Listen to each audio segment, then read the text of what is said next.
He hadn't said a woman's name out loud. Not like that. Not with intention. In 6 years. But there he was, standing outside a coffee shop on a Tuesday evening in early March, his hands in his coat pockets, his breath showing faint and white in the cold air, waiting for someone he had never met.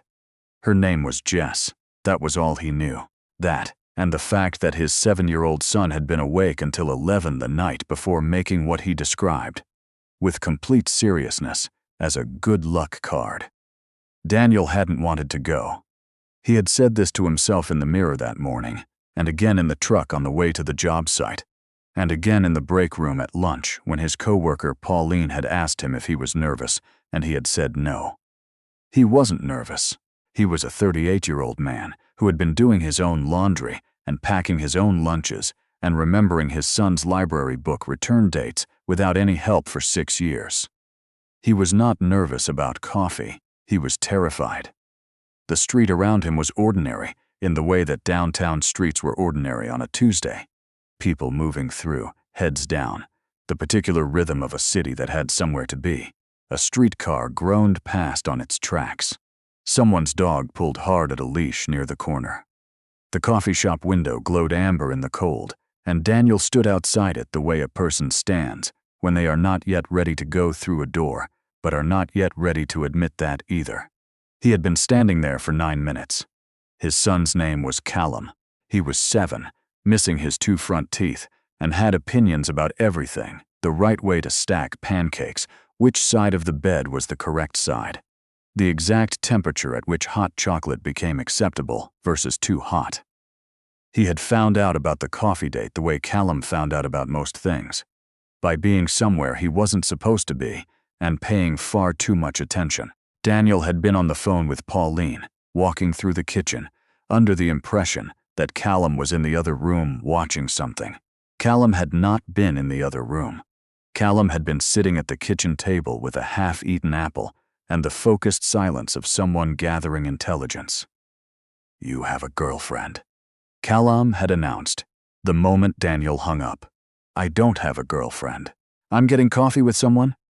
"Is she nice?" "I don't know. I've never met her." Callum had considered this with the particular gravity he brought to important questions. Why would you get coffee with someone you don't know? Daniel had not had a good answer for that.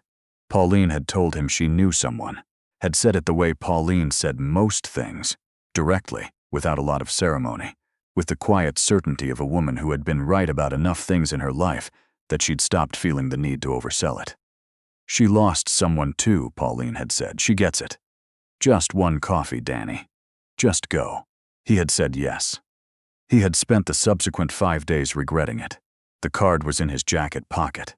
Callum had presented it that morning at breakfast, sliding it across the table with the expression of someone completing a very important transaction. It was folded in half, made from the back of a cereal box, covered on the outside with stickers. The star-shaped ones, and the ones shaped like small blue trucks for reasons never fully explained.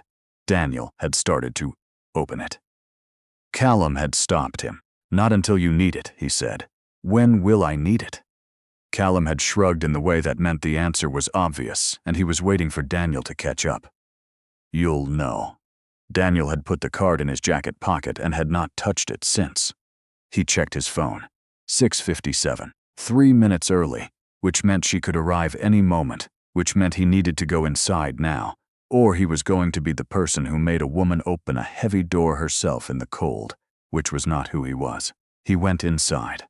The coffee shop was warm and smelled of roasted beans and something sweet. Cinnamon maybe, or the ghost of it.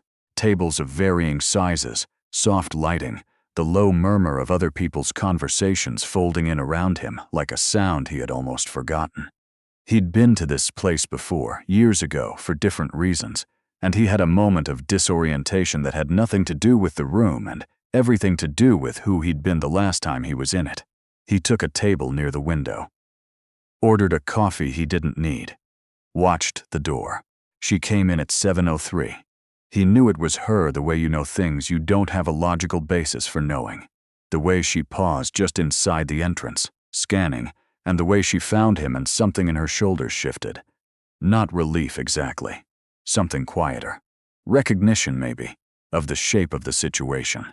She was wearing a dark green parka that was practical rather than fashionable, and carrying a canvas bag that looked like it had been in use for several years.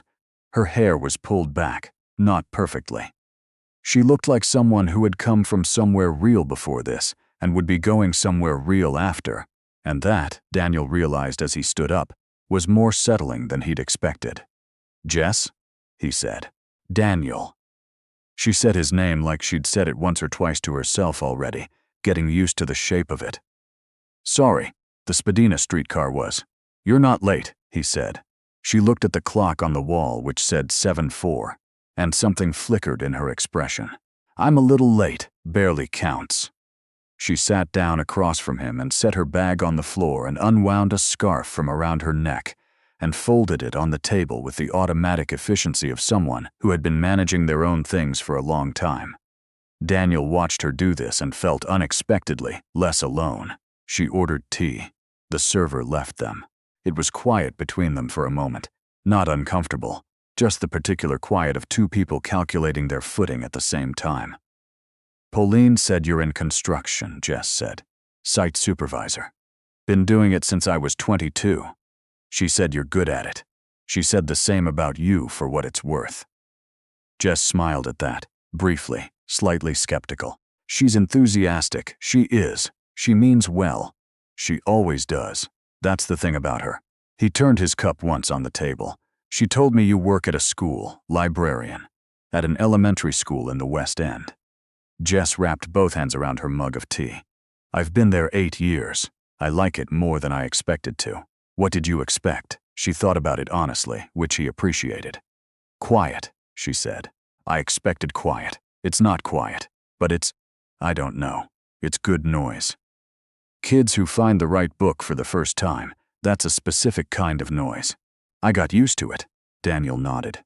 He understood the idea of getting used to something that had turned out to be different from what you'd anticipated. He had built a life out of that idea. The conversation found its way forward the way new conversations sometimes do. One question leading sideways into an unexpected answer, the answers leading somewhere neither of them had planned to go. He learned that she had grown up in a smaller city, 3 hours north of here, and still drove up for long weekends when she could.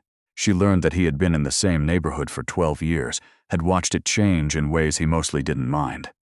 They talked about Callum with a carefulness that relaxed into something more genuine once Jess asked a real question instead of a polite one.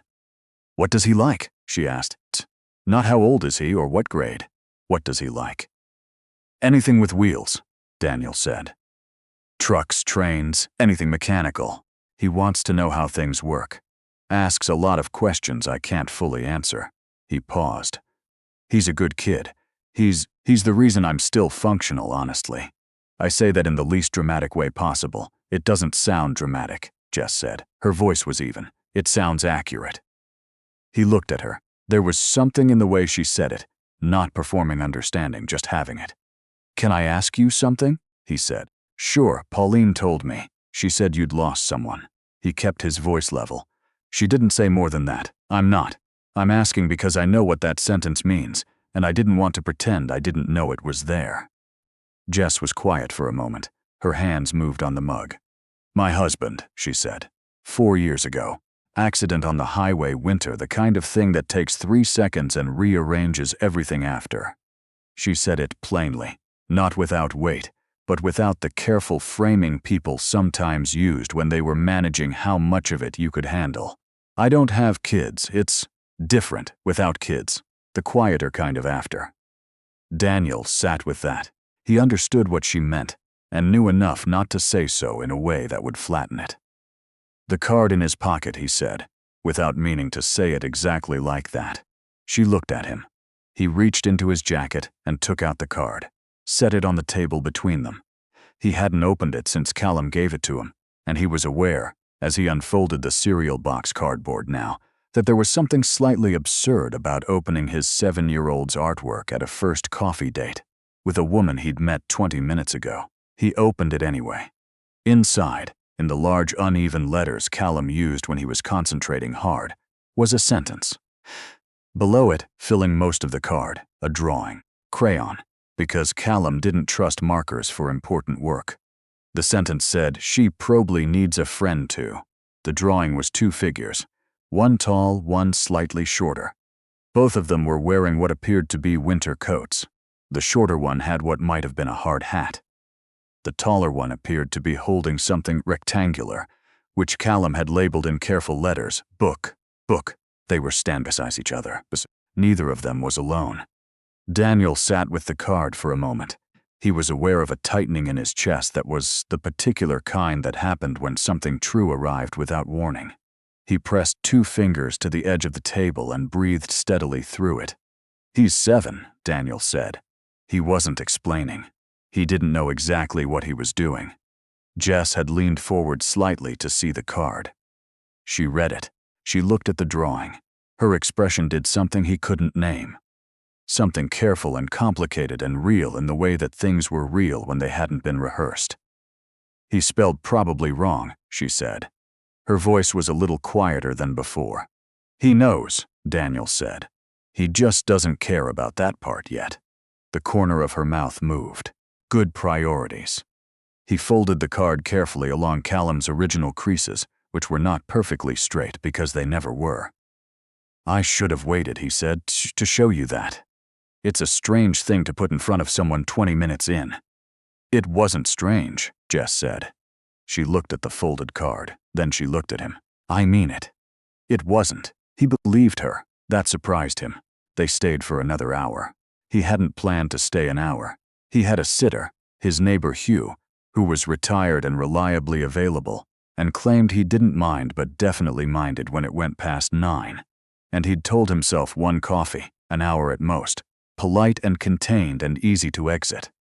But the conversation didn't lend itself to easy exits, and eventually he stopped looking for one. She told him about the first year alone in the house. The way silence had a quality she hadn't known it could have. He told her about the weeks right after, the specific exhaustion of grief that is also logistics, the paperwork and the phone calls, and the fact that Callum was only 14 months old and needed feeding regardless of what else was happening in the world. She laughed once, brief and genuine, at something he said about a malfunctioning space heater and a very unhelpful customer service line, and the sound of it was unexpected and good in the way things are good when they are not performed. It was coming up on 8:30 when they finally put on their coats. On the sidewalk, the cold had sharpened. Their breath showed in small clouds that formed and dissolved without becoming anything. The street was quieter than it had been when Daniel arrived. Somewhere a block over, a bus moved through the night with its lit interior, carrying people home. They stood on the sidewalk in the way that people stand when an evening is ending and neither person is entirely certain how to close it.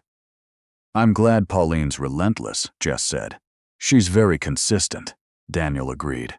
He meant to say something else. Something that matched the weight of the evening, that acknowledged the card and the drawing and the 2 hours and the way the conversation had moved in directions he hadn't anticipated. He had the shape of it. He didn't have the words. What he said was, "Can I call you?" "Yeah," Jess said. "I was hoping you'd ask." She turned and walked toward the intersection where she'd told him earlier she'd parked. Daniel watched her for a moment, then turned in the other direction, toward his truck. He counted his steps without meaning to. Somewhere around 7, he stopped. He stood on the sidewalk with the card in his jacket pocket and the cold working its way through his coat, and he thought about the shape of this moment. He had been here before. Not with Jess. He'd never met Jess until 45 minutes ago, but with this particular geography. The moment where something possible appeared and you kept walking, because walking was easier, and in a week the specificity of it would soften, and in a month it would be gone. He had been a reliable architect of gone. His phone was in his hand before he had made a conscious decision to reach for it. He found her name because Pauline, characteristically, had put it in his phone 3 days ago just in case. He typed, "I meant that, about calling. I just wanted to say it in writing so you knew I wasn't being polite." He stood on the sidewalk and waited. His phone lit up. "I know you weren't," she wrote. "Go home to your kid."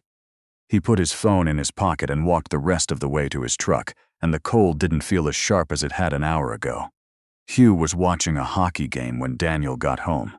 He muted it when Daniel came through the door, which was the particular courtesy of a man who wanted to ask questions but was going to wait to be invited. "Good," Hugh said. Daniel took off his coat. "Yeah," he said. "Good." Hugh nodded once, the way people nod when the answer is what they were hoping for, but they're not going to make a production of it. He put on his own coat, collected his keys from the bowl by the door, and let himself out with the ease of someone who had a key and had long since stopped making a thing of it. The house settled into itself, the specific quiet that came after Callum went to sleep, carrying the shape of him in it. A cup of water on the side table, a truck left wheel up in the middle of the hallway, his boots where he'd stepped out of them and not where they were supposed to be. Daniel moved through the house, set the boots by the door, turned off the lights, stood for a moment in the hallway outside Callum's room, back against the wall, the way he sometimes stood when the day had been a lot and the house was quiet and he needed a minute to just be still. He took the card out of his jacket, looked at it. She probably needs a friend too. He thought about the hour he had just spent, the way the conversation had moved without needing to be pushed. The sound of Jess laughing at the space heater story, the way she had looked at Callum's drawing, not with the performed warmth that some people brought to the subject of children, but with genuine attention, the same way she'd described listening to kids find the right book. He thought about Pauline saying she gets it, and not meaning it as a sales pitch, just as information. He thought about Callum asleep in the next room, who had put stars and blue trucks on a cereal box and written a sentence with a spelling error and been completely certain that it was the right thing to send. He thought about the text message on his phone. "Go home to your kid." Said not like a dismissal but like someone who understood exactly what mattered and wasn't threatened by it. The question he had been not asking himself all evening surfaced quietly in the dark hallway. He had been carrying it for longer than just tonight. It had been living in him for a while, maybe years, in the particular way that questions live in you when you're not ready to look at them directly. Whether there was room. That was the question. Whether 6 years of making himself sufficient, making everything sufficient, himself, the house, the routines, the life he had built that worked and was real, and was full of Callum. Whether all of that had left him any room at all for something that was uncertain and not scheduled and open, in the way that things were open when they could also close on you. He was 38 years old. He had a son who made good luck cards from cereal boxes and worried in writing about whether strangers were lonely. He had spent 6 years being exactly enough for both of them. He had never once asked himself if he was allowed to want more than enough. He put the card back in his pocket, a sound from behind Callum's door, a small shift, then quiet, then feet on the floor. The door opened. Callum appeared in the gap, hair sideways, wearing the pajamas with the small dinosaurs on them.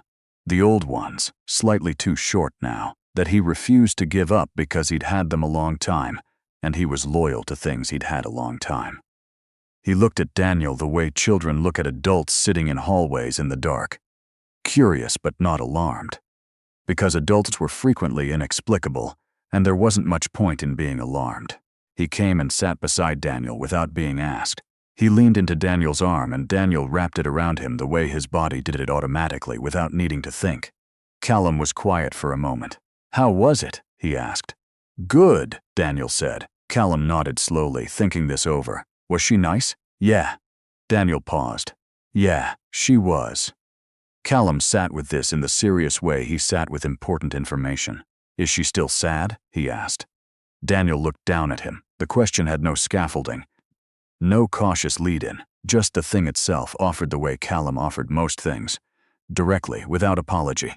"A little," Daniel said, "the way people are still a little sad when something hard happened a long time ago." Callum nodded again, processing. "But she came though," he said, "right?" "She came." Callum looked at the floor for a moment. Then, "Did you give her the card? I showed it to her. At the right time." Daniel thought about the card on the table between them, the way Jess had leaned forward, the way she'd read it and looked at the drawing, and said it wasn't strange in the voice of someone who meant it. "Yeah," he said. "At the right time." Callum absorbed this. He seemed satisfied. He stayed where he was for a while longer, his weight solid and warm, and then he yawned a large yawn and got up and went back to bed without any further ceremony, pulling the door to its usual angle behind him. Daniel sat in the hallway alone. He thought about what he wanted to say to Callum in the morning. He thought about the things Callum had understood that had taken Daniel considerably longer. That loneliness was not complicated, that kindness was practical, that the point of showing up was not certainty but showing up. He thought about the text on his phone and the coffee going cold and 9 minutes on the sidewalk, and how none of it, in the end, had been as hard as the 6 years of not trying. He got up, turned off the last light, and went to bed. He called Jess 2 days later. They talked for 50 minutes. He called her 4 days after that, and the conversation went past the point where either of them noticed the time. He mentioned Callum often, not carefully, just because Callum was the largest fact of his daily life, and she asked real questions, the kind that showed she was listening to the answers. The first time the three of them were in the same place was a Saturday afternoon in April at a conservation area east of the city. Callum's choice because there was a beaver dam, and Callum had been extremely focused on beaver dams since a school project in February. Daniel was more nervous than he had been outside the coffee shop. That surprised him. He had managed the coffee shop. He had managed the phone calls. He had done all of it without completely falling apart.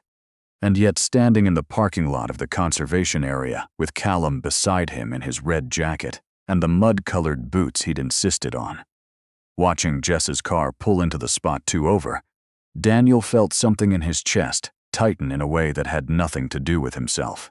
It had to do with Callum, who was not speaking, which Callum almost never was, and who was watching the car with the focused attention of someone taking an inventory.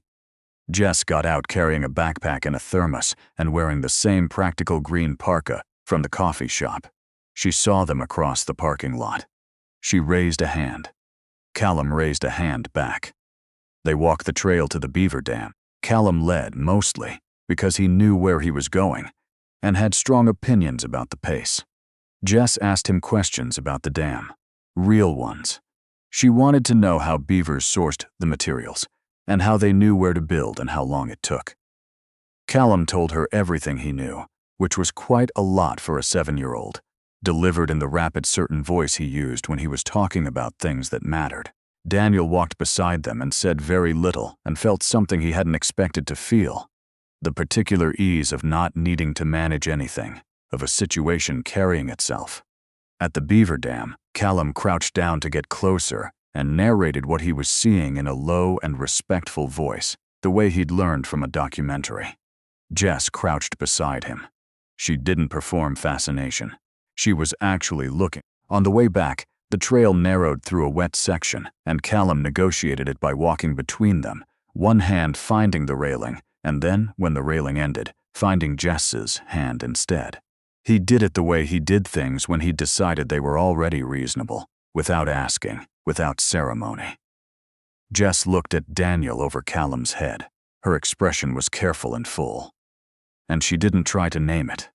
Daniel didn't either. At the parking lot, Callum stopped and turned around and looked at the trail they'd come back from, the way he looked at things when he was committing them to memory. Then he looked at Jess. "Do you know about the beaver dams at Rouge Park?" he asked. "They're bigger." Jess looked serious, considering this. "I didn't know that," she said. "We could go sometime," Callum said, with the complete certainty of someone extending an invitation that he expected to be accepted, because it was obviously the right thing to do. He didn't wait for an answer. He headed toward Daniel's truck, because he had spotted a puddle of impressive size near the rear tire, and it would have been irresponsible not to investigate. Daniel and Jess stood at the edge of the parking lot and watched him go. "Rouge Park," Jess said. "I'll send you the details," Daniel said. She nodded. She looked at Callum, now deeply involved with the puddle, and something moved through her expression. Something too layered for a single word, the particular look of someone encountering something they hadn't known they were hoping for. She looked at Daniel. "Thank you for the text," she said. "That first night. The one where you said you meant it." He remembered standing on the sidewalk counting steps before stopping. "I did mean it." "I know," she said. "That's why I saved it." Callum turned from the puddle and looked back at them both, impatient in the cheerful way he was impatient when adults were being slow about obvious things. "Come on," he called. Jess was already walking toward him. Daniel watched them for a moment, his son in his red jacket, muddy at the hem now, and this woman in the practical green parka, both of them moving toward the same spot on the ground to look at the same unremarkable puddle in a parking lot on a Saturday afternoon in April. He put his hands in his pockets. He felt the card in his jacket, the cereal box one, which he had moved to this jacket without thinking about why. She probably needs a friend too. He walked toward them.